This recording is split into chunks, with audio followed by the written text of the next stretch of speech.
पालिका से समाजवादी पार्टी का प्रत्याशी चुना गया है, तो बताइए क्या प्राथमिकता रहेंगी आपकी और जिसके बाद? देखिए, सबसे पहले तो हमारे राष्ट्रीय अध्यक्ष जी अखिलेश यादव जी का बहुत बहुत धन्यवाद देती हूँ कि उन्होंने मुझे इस लायक समझा कि मैं ये चुनाव में शिरकत कर सकूँ। और सभी कार्यकर्ता और सभी पदाधिकारी हमारी पार्टी के बहुत ज़ोर शोर से हमें चुनाव लड़वा रहे हैं, बहुत मेहनत हम लोग सब कर रहे हैं। रही प्राथमिकता की बात, तो गजरौला के लिए मेरा अपना एक विज़न है और मैंने अपना एक घोषणा पत्र तैयार किया है जिसमें कुछ पॉइंट्स हैं जो मैं आपको थोड़ा बहुत बता देती हूँ। जैसे गलियाँ नालियाँ ठीक करना और पिंक शौचालय बनाना, मार्केट में मिनरल वाटर के प्याऊ की सुविधा रहेगी। जो इंडस्ट्रियल वेस्ट की डंपिंग गलत तरीके से की जाती है उसके लिए हम लोग कुछ ना कुछ ज़रूर करेंगे।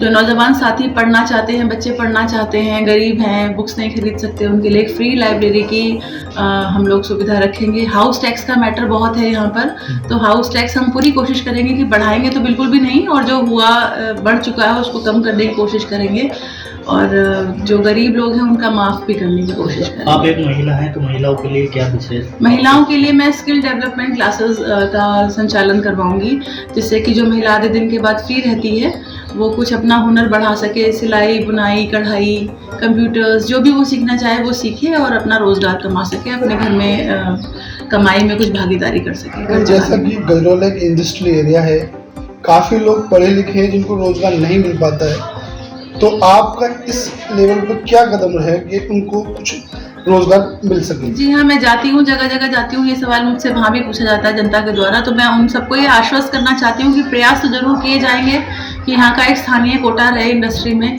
ताकि जो नौजवान टैलेंटेड है और जो बाकी डिजर्विंग कैंडिडेट्स हैं जो घूम रहे हैं उनको यहाँ पर जॉब मुहैया कराई जाए। आप एक महिला हैं और कहीं ना कहीं गजरौला एक औद्योगिक नगरी और काफ़ी बड़ा क्षेत्र है, यहाँ पर एक कन्या डिग्री कॉलेज का भी अभाव है, तो क्या कुछ खास कदम आप इसमें उठाना चाहेंगे, बताएंगे? देखिए, जो नगर पालिका के अंतर्गत जितना भी आता है मैं वो सारा कुछ करने की कोशिश करूंगी, जितनी मेरी मेहनत होगी मैं पूरी लगा दूंगी।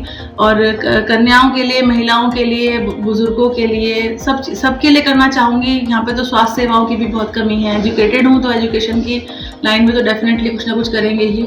अच्छा मैम, एक बात और है, यहाँ शहरवासी जो है कहीं ना कहीं एक औद्योगिक क्षेत्र होने के कारण प्रदूषण की भारी समस्या से जूझते रहते हैं, जिसमें चेयरपर्सन का यहाँ पे काफी बड़ा योगदान भी होता है, तो क्या कुछ खास कदम उठाएंगे इसके लिए, कुछ बताना चाहेंगे? देखिए, यहाँ पे मैं आपको एक एग्जांपल देती हूँ। तिगरिया में एक जगह है जहाँ पे एक बच्ची की, उसके माँ बाप भी नहीं है, उनकी लैंड को कब्जा करके, उस बच्चे की लैंड को कब्जा करके वहाँ पे इंडस्ट्रियल वेस्ट डाला जा रहा है और वहाँ पर इंडस्ट्रियल वेस्ट के नाम पर केमिकल डाला जा रहा है, जिस वजह से वहाँ का पूरा पानी पॉल्यूटेड है।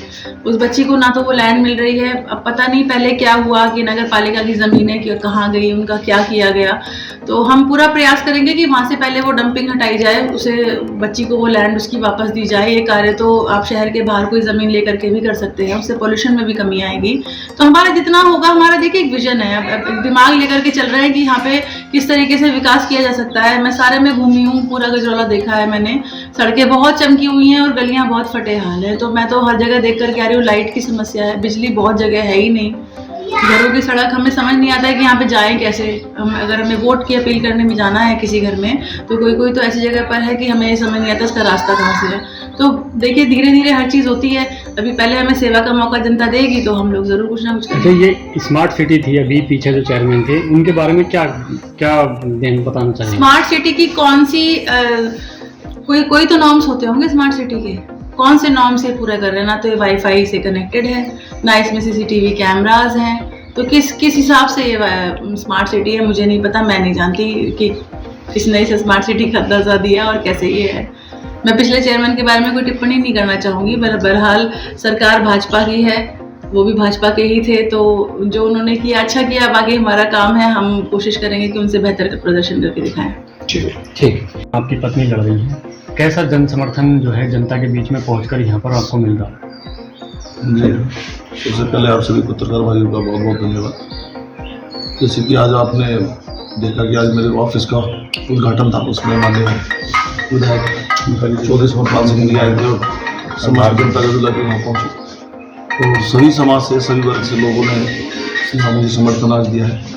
तो बाकी मेरा जनसंपर्क आप पिछले 2-3 महीने से लगातार देख रहे हैं, मुझे पूर्ण बहुमत जनता की तरफ से मिल रहा है। मुझे उम्मीद है कि समाजवादी पार्टी की तरफ से मेरी पत्नी उर्वशी जो है वो नगर पालिका की चेयरमैन है। अच्छा मुकेश भाई, जिस तरह से आप पर समाजवादी पार्टी ने भरोसा जताया, टिकट दिया है, जी तो उस तरह से क्या समाजवादी की पार्टी को क्या करें? देखिए, पार्टी ने भरोसा जताया, राष्ट्रीय अध्यक्ष जी का, हाईकमान का बहुत बहुत आभार, बहुत बहुत धन्यवाद। और ये सब सॉरी, मैं एक्चुअली कल जैसे कि ईद मिलन था तो मेरा गला भी खराब हो चुका है, काफ़ी जगह कोल्ड ड्रिंक खा पीने के लिए। आपको पता है कि 2017 में मेरा पहली लिस्ट के अंदर समाजवादी ने मेरी पत्नी की टिकट की घोषणा धनौरा विधानसभा से, और इस बार भी आप सभी लोगों को ये नॉलेज में है कि मेरा टिकट ऑलमोस्ट फाइनल था। तो राष्ट्रीय अध्यक्ष ने इस बार मुझे पूरा मौका दिया है कि मैं नगर पालिका का चेयरमैन हासिल करूँ। तो वहाँ तो कोई सब्स्टिट्यूट था ही नहीं, इस बार किसी ने इवन आवेदन भी नहीं किया था। तो मुझे पूरा विश्वास है कि जनता, जो मेरे संगठन के लोग हैं, उधर नगरवासी मेरा समर्थन करेंगे और मेरी पत्नी उर्वशी भी हासिल करेंगे। अच्छा, नगर पालिका अध्यक्ष बनने के बाद क्या प्राथमिकता रहेंगी? देखिए, नगर पालिका जैसे आप अच्छी तरह वाकिफ हैं, ये इंडस्ट्रियल एरिया है और इंडस्ट्रीज होने के नाते यहाँ कहना चाहिए पोल्यूशन की बहुत बड़ी प्रॉब्लम है। तो हम कई बार देखते हैं कि जो फैक्ट्रीज हैं उनका वेस्ट मटेरियल भी आबादी के आसपास ये लोग डंपिंग करते हैं, वहाँ कचरा भी डालते हैं, तो वो भी एक बड़ा मुद्दा है। दूसरा, आप इंटीरियर्स में काम बहुत कम हुआ है। आप सड़कें बाहरी तो कुछ चमका दी गई हैं, कुछ जो हाई मार्जिन की चीज़ें हैं, लाइटिंग हुई या कहीं प्याऊ लगाए हैं जिन मार्जिन ज़्यादा था, पिछले अध्यक्षों ने वो काम किए जिनमें कमाई मोटी हो सकती है। आम जनता का काम बहुत कम हुआ है। तो कोशिश करेंगे कि जो हमारे विकास कर रहे हैं वो आम आदमी तक, गरीब आदमी तक पहुँचे। कैसे अगर जनता आपको मौका देती है तो आपकी प्राथमिकता किन मुद्दों से होगी?